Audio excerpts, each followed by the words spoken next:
All right, good morning, everybody. Welcome to the June 27th, 2024 Planning and Zoning Commission zipper meeting. We'll call this meeting to order at 9:30 a.m. Can we get a roll call? Commissioner Arnett, Commissioner Curley, Here. Commissioner Dan Zeisen, Commissioner Landau, Here. Commissioner Lawrence, Here. Commissioner Montoya, Here. Commissioner Swart, Here. Commissioner Schlosser, Vice Chair Lindblom, Here. Chairman Hernandez. Here. Chairman, we have a quorum. Wonderful. Thank you, Rosalie. All right, time for chairman announcements. This meeting has been noticed in accordance with the open meeting law, Arizona Revised Statute 38-431. Agendas are available within 24 hours of each meeting in the Maricopa County Planning and Development Office and are also available on the Planning and Development website 1 week prior to meeting at www.maricopa.gov/planning. With respect to the zipper meeting process, items will be considered in the order they appear on the agenda unless otherwise agreed to by the commission. Anyone wishing to speak shall notify staff via email or raise your hand within the GoToWebinar. The amount of time allowed for speaking shall be at the discretion of the commission chair. Staff will provide the chairman with the names of persons who have registered and noted desire to comment, and those registered participants who have raised their hand. The chairman will call on each named participant one at a time. And I don't believe we have any minutes to approve from the last one, so I guess we'll leave it to staff to get started. Thank you, Chairman. Adam Cannon, Planning and Development. You know, we're really pleased today to bring a topic of discussion before the commission, our text amendment to the Maricopa County subdivision regulations. And so I just prepared a brief presentation to go over that in general. You do have a copy of some of the changes we're looking to make to the subdivision regulations in your staff reports. But with that, I'll just go over briefly some of the things that we're proposing to you and the public over the next few months as far as it pertains to the subdivision regulations. So we have a staff group working on this with the names listed there. And then, of course, Wayne's going to be advising us on the legal language associated with the subdivision regulations. Today, if there happen to be any questions from engineering, we brought Bob Fedorka from our department. If there's anyone on the line that had any questions, or if anyone from the commission had any questions. And then we also have online Ryan Hall from Environmental Services as well.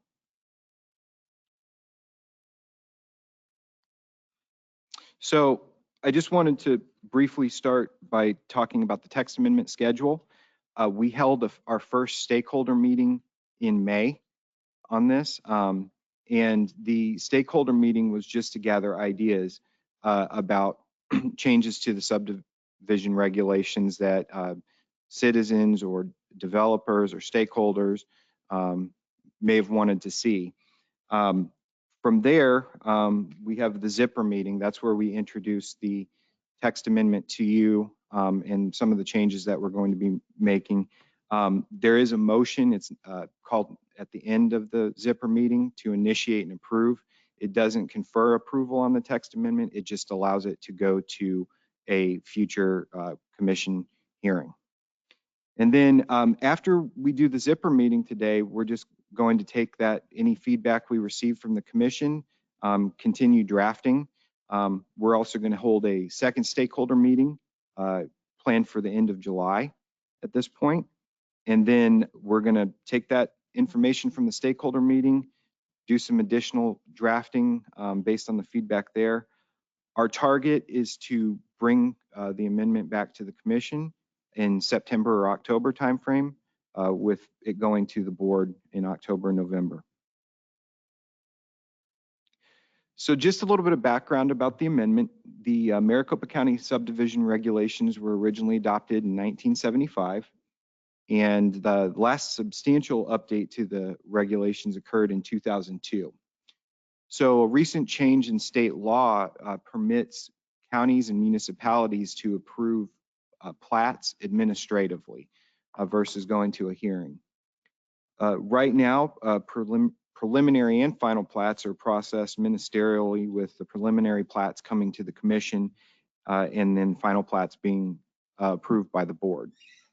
So updating the regulations to allow administrative approval of the plats, staff believes will help streamline the process for applicants and help eliminate several weeks of processing time. An applicant under this scenario would still be offered the ability to appeal what would be a likely rare denial, if that ever occurred, to the commission for pre-plats and to the board for final plats. So our changes to the subdivision regulations reference an appeal process, and that'll be fleshed out a little bit further as we get a future draft. And then we're also looking at other areas in the subdivision regulations to improve them and provide a little bit more modernity and clarity to the regulations. On your screens, we have the preliminary plat time frame. This is the current time frame, which it takes about, under a best case scenario, 3 to 5 months for a preliminary plat to come to the commission. If we remove make the plats administrative, that could remove up to 4 weeks of processing time that would initially be had due to the notice or the hearing requirements. And then our new preliminary plat time frame, like we said, it could eliminate up to 4 weeks. So it would reduce that to around 2 to 4 months for an applicant. For final plats, it's similar, approximate time frame of 3 to 5 months, depending upon the quality of the plans. And there's 4 weeks required for scheduling to the Board of Supervisors for a final plat. The new time frame on here just outlines the process that would occur without that having to go to hearing. And so again, that's another potential 4 weeks that could be eliminated as making these plats administrative. So to the commission, we just have a couple key recommendations we wanted to outline. One is that we are seeking approval to continue the current process, but just make it administrative. We're also looking to delete the administrative guidelines from the subdivision regulation. It's basically several pages of what we would mainly think of as application packet requirements. And so we don't feel a need necessarily to include those into the regulations when they can be included in the packet where they're more appropriate. And then we're also updating some outdated requirements, particularly as it pertains to engineering. There's a lot of documents that are referenced in the subdivision regulations that just aren't used necessarily anymore. And so I think for applicants, it'll be clear for them which regulations they need to go to when it comes to engineering, environmental services, and things like that. So from there, what's next is that we're going to take the feedback we hear today and then prepare a more substantial draft of the subdivision regulations based on the feedback we get from the stakeholders.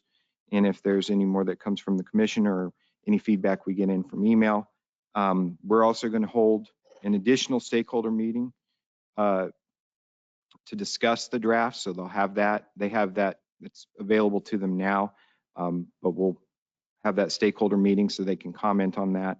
And then as part of this process, we use our enhanced regulatory outreach program, which is known as EROP. And so there's a list of registrants. It's just over 3,000 people that we notify, along with our registered areas of interest. Those are interested parties that are interested in things going on in the county. So we do notify them as part of this process. And then, like I said, it's our plan to potentially bring this back to the commission in September or October. So with that, if there's any questions you may have. Great, thank you, Adam. Is there any questions from the commission for staff? Yeah, thanks, Adam, for presenting. Yeah, I think this is a great measure and change to kind of the process that we've had. Typically in the development scene, kind of what happens is, they might, once they get city council approval, they'll go through the 6 months or so to get building permits. And then a lot of times that they hit the stage where they have another 3 to 6 months to get the plat approval. And a lot of municipalities will not release the building permits until the plat's approved. And so a lot of these builders are kind of stalled out where they see a lot of construction delays. And so I think that'll help get a lot more of the approved projects up and running a lot faster. So yeah, I really like this change to the process. Mr. Chairman, for those online, this is Darren, Commissioner Curley. I should point out, we also will not release residential permits without an approved plat. However, the administrative process takes away the public meetings, and staff believes it makes sense since it is a ministerial process. There's no discretion if they meet our requirements. So it doesn't make sense to necessarily have this public meeting process. And we believe we could shave about a month to 2 months off each phase. So what initiated this? State statute was changed to give us the authority That to go gave you guys the administrative. authority to do that, yeah. Because we hardly ever get any opposition or anything on final plats at P and Z, right? At prelim plats at P&Z or final plats at board, we rarely. Yeah. Is there any concern that we are taking away the public hearing process on this, or is there still an opportunity? I'll refer to, I see Adam. Wayne back there shaking his head. I'll like he's got refer to something Adam because we do route to our secondary reviewers like the community areas of interest because there's a public meeting. Since there won't be a public meeting, we will stop that routing. That's our internal policy. We only route to the review, to the secondary review agencies, things that go to a public hearing or public meeting. Okay. But we rarely get comment. Yeah. And staff on their own during the technical review will make design suggestions if we think could be some better buffering or something like that. Yeah. And that's really the only thing we would take into account from the community groups. Okay. No, I think if it's going to streamline the process, I'm all for it. Make it easier for development and make it easier for growth here. Commissioner Montoya, do you have something to say? Yes, and forgive me if you can't hear me correctly. I'm recovering from COVID, but I'm alive. My question is, there were in the literature, in the packet that we received, there were a couple of community groups, I think, that attended or participated in, I think, the initial stakeholder meeting and were against the proposed changes. And I'm interested in knowing why. What was their rationale? Thank you, Commissioner Montoya. This is Adam. At this time, I think one of the opposition was more concerned with the process that we have for the enhanced regulatory outreach. If you'll note in your packets, there's some correspondence that I had with her talking about the text amendment and the ways that citizens can participate, and noted that there is a text amendment option where an applicant can file for a text amendment. It doesn't just have to be the staff or interested party or developer or anything like that. Citizens have that ability too. So I think she was just looking for more clarity. But she didn't attend the stakeholder meeting, but we'll hear, if she has any further comments. And then another one was concerned about the public process in terms of being able to speak about plats. As I noted in the comments in the staff report, and as Darren noted, the process is entirely ministerial, which leads to some confusion in the public about their ability to participate. Oftentimes when we bring plats before the commission, they're paired with a zoning application as well. And in the zoning application, there is public participation component with it.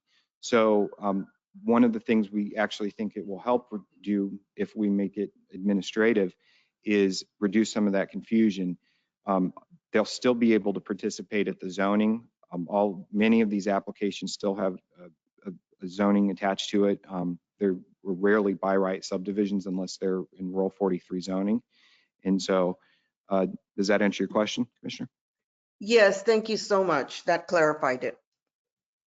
Thank you. Chairman Hernandez, Yes. this is Vice Chair Limblom. Just want to say I like this process of being shortened and being able to make this administratively. I think with the ability to have a hearing to appeal any decision, it still gets it in front of us if needed. But I do like that we speed up the time that it takes for somebody to do something on their property. So I really am happy to start this process, and we'll get continual feedback and then we'll make a decision. But I support this at this time. Great. Thank you, Vice Chair Lindblom. All right, is there anybody else from the commission who has any questions? All right, looks like we have Kelly Wolf. Do you still wish to speak? Okay. Good morning. Thank you for coming, and please just state your name for the record. Kelly Wolf. I work for the Arizona Game and Fish Department. I am out of the regional office in Mesa. I'm the Habitat Evaluation and Lands Program Manager. So in that, we review all of the land and water projects within Maricopa County, some of Yavapai County, Graham County, and Pinal County, and a little piece of Coconino. We're very busy. So thank you for allowing me to speak today on behalf of the regulations. I just wanted to give you our thoughts on recommendations for the regulations. And it's not necessarily the process change specifically, but it is changes in language to the regulations since they haven't been reviewed in a long time. So I would just like to go through about 5 comments if that would be permitted. Yeah. Overall, just a general comment regarding the regulations should include reference and language from the Maricopa County flood control drainage policies and standards. For example, the county community district strongly endorses minimizing disturbances to natural water courses in order to lessen the impacts on the environment, including native vegetation, riparian habitat, natural conveyance features, natural recharge potential, and other ecological processes. The flood control district also encourages more natural approaches, specifically in native desert environments for drainage design, consideration on buffers or setbacks to drainage areas such as washes and rivers to reduce erosion and impacts to the hydrology and ecology of the systems can be determined at a project-specific and broader scale level. These areas contribute the most to wildlife connectivity of the whole landscape and represent areas of opportunities to preserve or enhance connectivity at the landscape level or regional scale. These areas facilitate the movements of wildlife through utilizing washes and other riparian areas for cover and travel corridors, also migration. Avoiding and minimizing impacts to riparian areas is vital in order to maintain the integrity of these critical habitats that facilitate wildlife movements at the landscape level.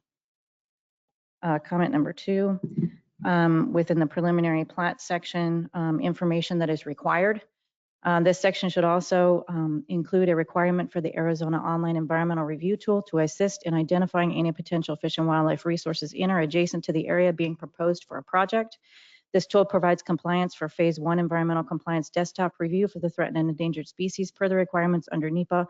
Also provides information and guidelines and links incorporating wildlife conservation into project planning, use a variety of maps and data representing conservation values across the state, and narratives with recommendation based on the project type. The online tool report details this information based on your project type, location, and species, and can be used to guide preliminary decisions and assessments of proposed land and water development, management locations, and conservation projects. Parks and retention areas, trails, and open spaces should be identified also. In addition, any riparian habitat should be identified and avoided. Comment number 3, also within the preliminary plat, Department Technical Advisory. Applications should also be distributed to the Phoenix Office Project Evaluation Program of the Arizona Game and Fish Department for review when projects are in unincorporated areas, rural areas, and or adjacent to predicted or modeled wildlife linkages or corridors. Okay. Within the preliminary plat, also a preliminary plat should contain parks, recreation areas, trails, and open spaces should be identified within or adjacent to the project. In addition to any riparian habitat should be identified, avoided, or minimized, or offset through appropriate buffers and set-asides. Preliminary plat flood control. Riparian habitat should be identified in the drainage areas in terms of acres with consideration of buffers or setbacks to further reduce erosion and impacts to the hydrology and ecology of the system, and can be determined at a project specific or broader scale. That's the end of the comments. I can also submit these in writing as well. Yeah, I'm sure Adam would appreciate that if you could send that over to him. Are there any questions? Okay. Is that it? Thank you. Thank you for coming down. That was very well prepared. David, is there anybody online who wishes to speak or has their hand raised? Nobody online. All right, thank you. So I guess with that, we still close the public forum. Is there any comments or questions from the commission? All right, then I will entertain a motion if anybody is willing to do so. It's not a motion? This was just asking for direction. And Oh, okay. comments. Oh, because I thought Well- it said on the agenda, it says to recommend, initiate, and approve. So, I am sorry, not approve, but initiate. okay. Yeah, I mean, I think based on the comments I've heard from the commission, I think, the commission feels that we should initiate this process and keep moving forward. I don't know if we need to take a roll call vote or if we do anything like that, but if this was just purely informational. Well, go ahead, Rob. Okay. All right, well, great job, Adam. Looking forward to seeing you guys back at the next Zipper meeting. Darren, is there any other matters? No, sir. All right, this meeting is adjourned at 9:51. Thank you. Thank you all.